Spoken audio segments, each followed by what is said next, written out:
The Confucius Institute is causing concerns about America's academic freedom. I think every college should be aware of what these institutes are used for, and that they are, in fact, consistently been used as a way to quash academic freedom on campus at the behest of a foreign government. The newest defense bill bars Confucius Institutes from Pentagon funding. But is it enough? The National Defense Authorization Act is an important step in the right direction, but unfortunately it is not sufficient in itself. The University of Minnesota closed a program hosted by Dr. Kirk Ellison, who confronted China about human rights issues. And if you're wanting to be one of the top 3 universities or one of the whatever, it's hard to do all of that and not play ball with a fifth of the world's population. But the fight goes on. In October 2012, the University of Minnesota granted an honorary doctorate to Dr. Chen Zhu. I think he was the Minister of Health from China. Right. You were against it. Why? It's not proper to provide an honorary doctorate for an individual who is sitting administratively at the top of a system in which there have been confirmed reports of prisoners of conscience being executed or being sources of organs, etc., to receive an honorary doctorate.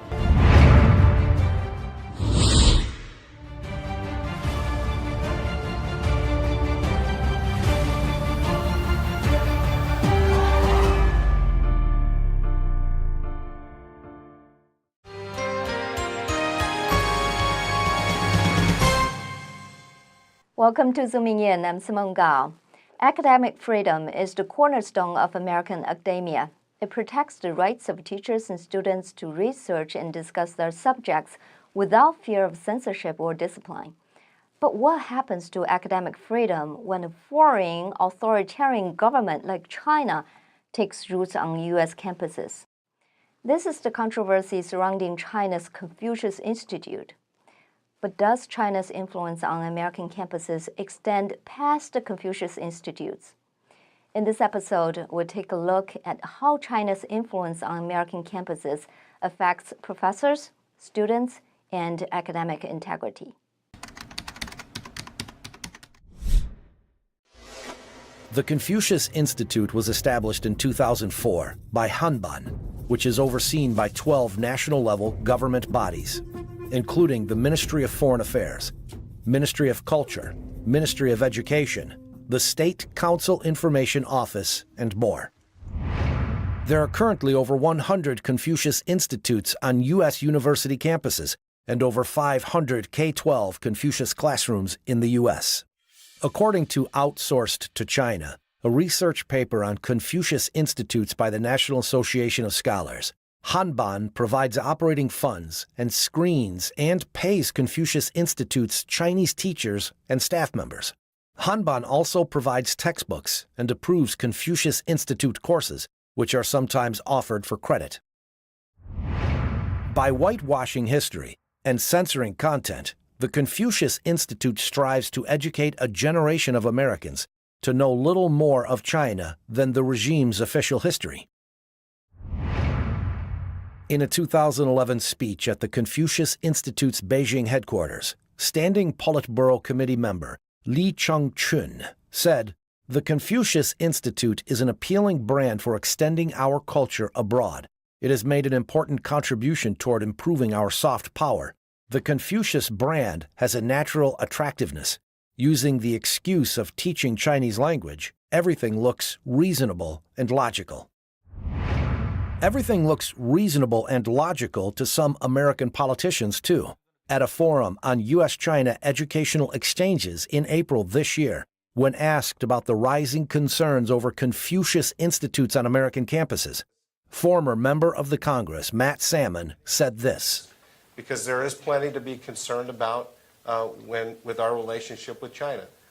But the answer is not to walk away from that relationship. The answer is not to fold up and get rid of these kinds of programs.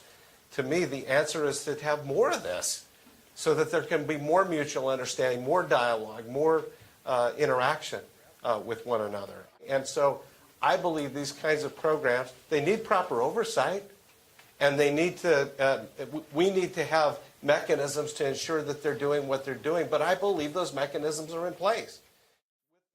The Department of Defense granted 3 years of funding to the Confucius Institutes at the University of Arizona, Stanford, and the University of Washington. Mr. Salmon argued, this is solid proof that CIs are harmless.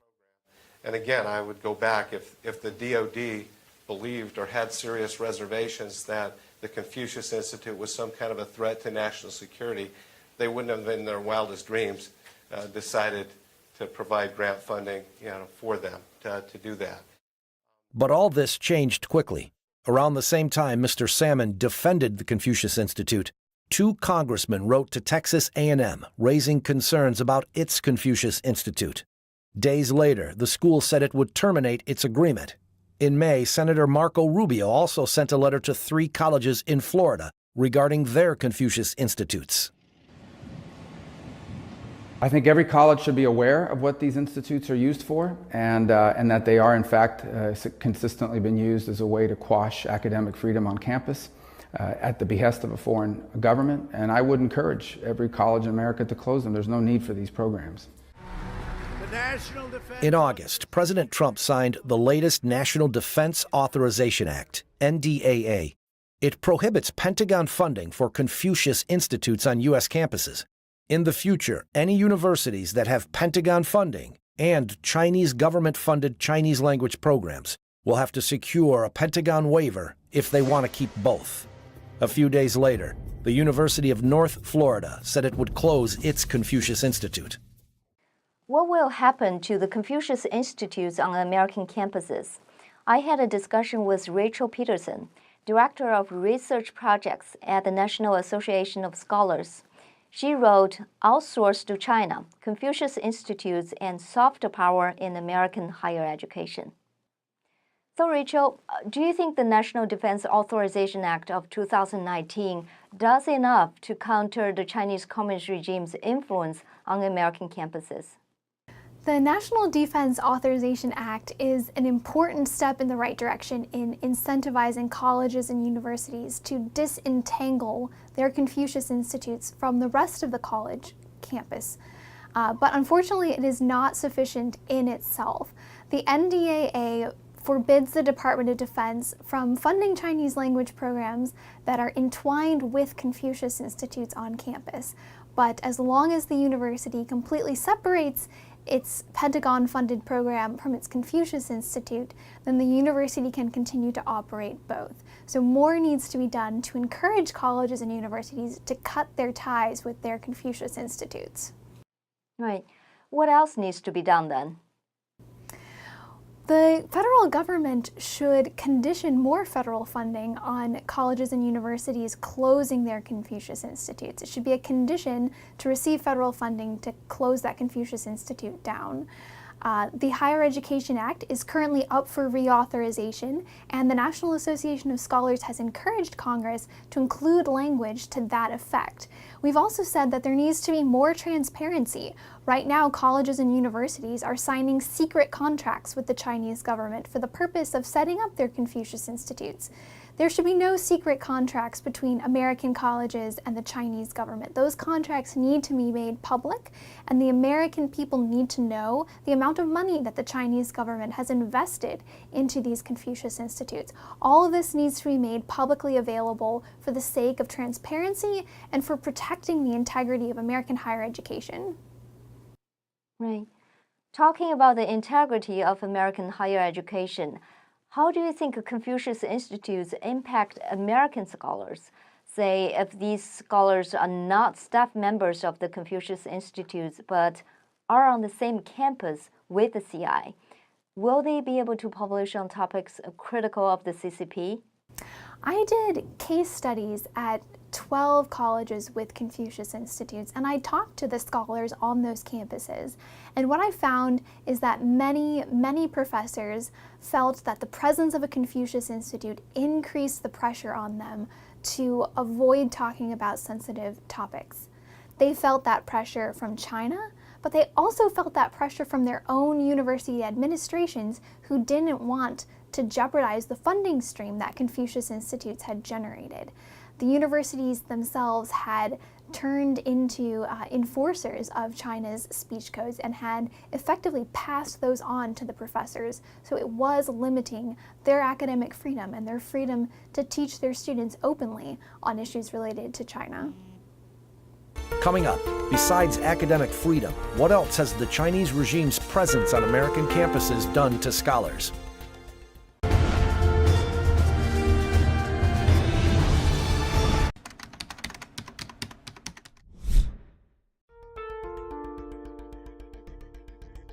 China's influence on U.S. campuses is not limited to Confucius institutes.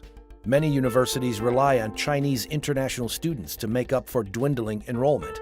According to data from the Institute of International Education, there were over 350,000 Chinese international students in the U.S. from 2016 to 2017. China is the #1 country of origin, making up 32% of all international students in the U.S. This gives China leverage over universities, both with funding for CIs and sending students to the U.S. One side effect of this is self-censorship. The most obvious area is China studies, but business schools, law schools, and even medical schools can feel the pressure, which is what happened at the University of Minnesota, Twin Cities. The U of M has strong ties to China. Its China Center was established in 1979. Making the U of M one of the first U.S. universities to resume ties following the normalization of U.S.-China relations. In 2008, it established a Confucius Institute. According to College Factual, there are almost 3,000 students from China at the U of M. Dr. Kirk Allison directed the University of Minnesota's program in Human Rights and Health from 2006 to 2016.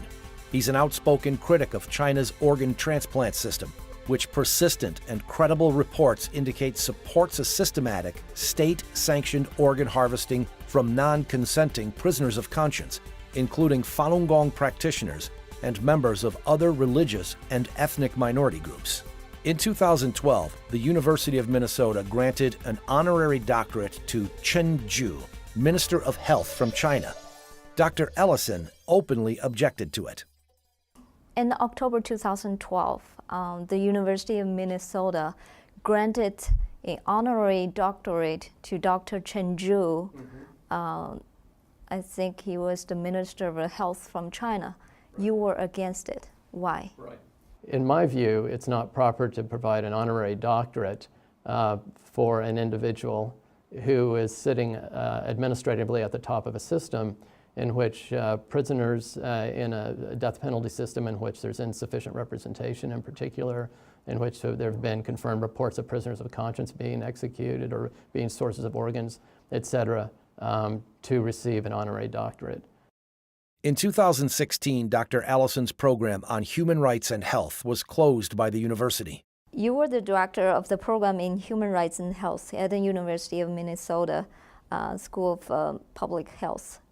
And now that program was closed, right? Right. And there are various justifications given for the closure of the program. I'm not wanting to get into too much detail, but I would say some of the justifications given have not, in my view, added up, and requests for transparency, particularly on financial claims and things, have not been forthcoming. How much money did your program need? It was not a great deal in terms of these things, and ironically, the year when it was closed, our income from tuition, even from the courses we did, far exceeded what our budget was, and had been going up. Is the closure of your program connected to your research into this forced organ harvesting of, Chinese prisoners of conscience in any way? Probably not primarily, though. There's a question of if something is a burr under the saddle for some time in various areas, maybe does that count against, So it's a little hard to say. Even if the university didn't say this is related to China and stuff, but one cannot help thinking, there's opportunity cost of, getting China upset because the university is dependent on Chinese students and stuff. On the other side, it's you. There's been a lot of discussion about this kind of thing.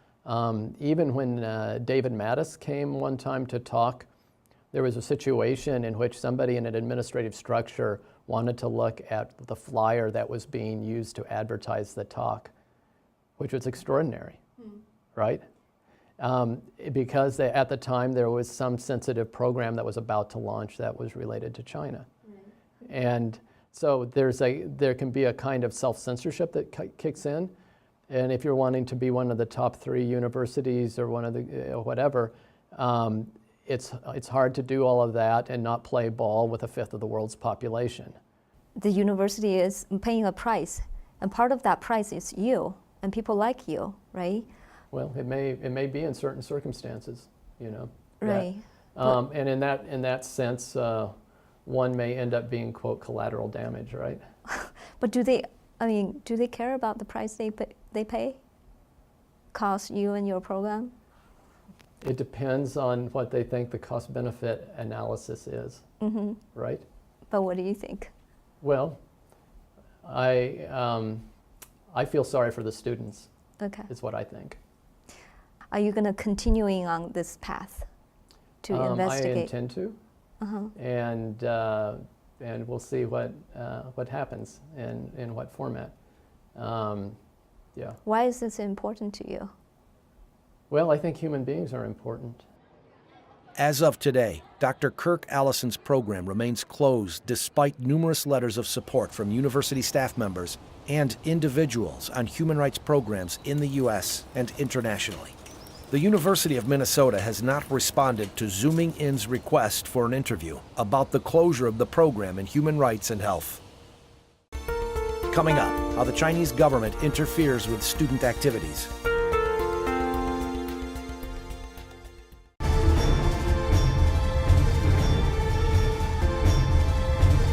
Most discussion about China's influence on campus focuses on professors and academic freedom, but students also feel the pressure, even on American campuses. The Chinese regime uses intimidation tactics on students involved in clubs or activities deemed sensitive to the Chinese Communist Party.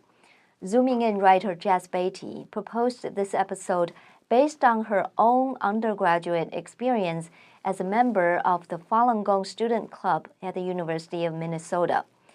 We reached out to other students and clubs across the country, but as of this broadcast, we couldn't find anyone else to go on record. So here's Jess.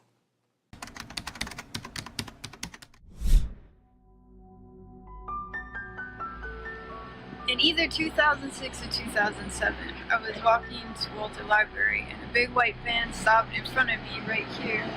And 6 or 7 Chinese guys got out, shouting in Mandarin, and they all started taking pictures of me. And then they got back in the van and drove off. But it reminded me of the Tiananmen Square videos where you see, plainclothes police officers putting people in big white vans because they're protesting. But I was really shocked that they would try to intimidate an American student on a U.S. campus because of their involvement in the Falun Gong Student Club. And you can imagine what they might do to like a Chinese international student or maybe scholars who are trying to research topics that are sensitive to the Chinese Communist Party. And I'm able to talk about it openly because I don't have friends or family in China that they could harass or intimidate. In 1968, the American Association of University Professors published a joint statement on rights and freedoms of students. It states, "Students and student organizations should feel free to examine and discuss all questions of interest to them and to express options publicly and privately. They should always be free to support causes by orderly means which do not disrupt the regular and essential operation of the institution." Many Chinese international students don't enjoy these rights. The Chinese Students and Scholars Association, CSSA, is the official Chinese international student organization. In 2004, Chinese consulate officials from Chicago went to the University of Minnesota to intervene in CSSA activities. Chris was on the CSSA board at the time. I had a discussion with him about what happened back then. For security reasons, he asked us not to show his face or publish his last name. So Chris, tell me what happened to the CSSA when you were on the board of it. When I was the student governing body for the Chinese Student Scholars Association at the University of Minnesota, in my conversation with the president at the time, he said, he's getting contact from the Chinese consulate based in Chicago, and he's getting even funding from them.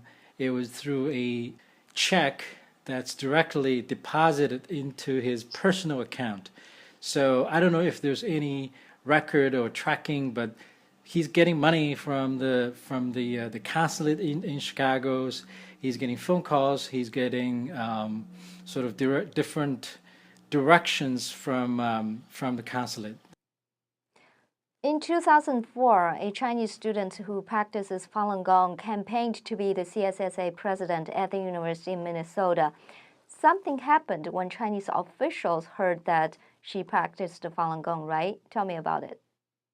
She's very, very enthusiastic to serve the students at the university. So she decided to campaign for the President poll. Obviously, it was not secret that she was practicing. It was known to everybody, including the consulate people.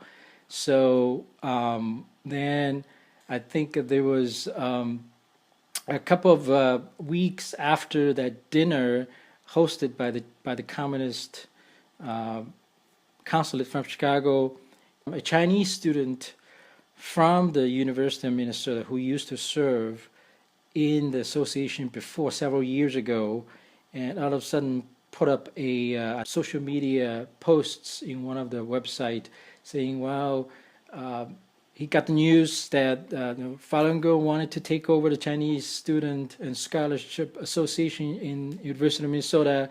We cannot let it happen.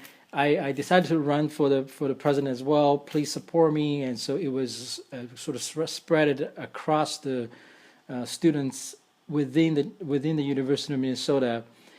When the election day came, normally there wasn't many students, Chinese students, coming for that kind of election in the past years. But in that particular year, there's almost 100 people coming, and I think we didn't know, we didn't have a hard evidence, but based on the conversation that the Chinese student who run for the president or run for the chairman against the Falun Gong student, there was a strong push from the Chicago consulate asking him to reach out to different Chinese students, and even the consulate official themselves make phone calls to whoever they knew that are studying in the university. At a congressional hearing in February, concerns about academic freedom changed into concerns about national security.